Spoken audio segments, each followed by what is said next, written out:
తిరుపతి జిల్లా చంద్రగిరి మండలం ఎల్లంపల్లిలో ఏనుగుల గుంపు సంచారంతో స్థానికులు భయాందోళనకు గురవుతున్నారు. ఏకంగా 7 ఏనుగులు పంటల మీద పడి బీభత్సం సృష్టించాయి. పొలాల్లోని వరి, అరటి పంటలు ధ్వంసమయ్యాయి. ఏనుగుల గింకారాలతోటి గ్రామం అంతా ఆందోళనకు గురవుతోంది. ఫారెస్ట్ అధికారులు ఘటనా స్థలానికి చేరుకున్నారు. ఏనుగులను అడవిలోకి మళ్లించేందుకు తీవ్ర ప్రయత్నం చేస్తున్నారు. బాణసంచా పిలుస్తూ ఏనుగులను తరిమేందుకు ప్రయత్నిస్తున్నారు. ప్రజలు రాత్రిపూట జాగ్రత్తగా ఉండాలని అధికారులు హెచ్చరించారు.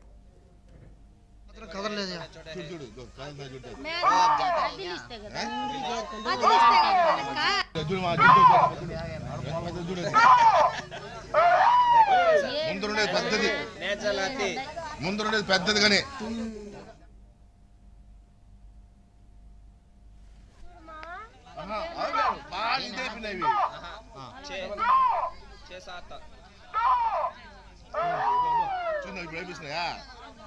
ఏ మాత్రం కదలలేదు.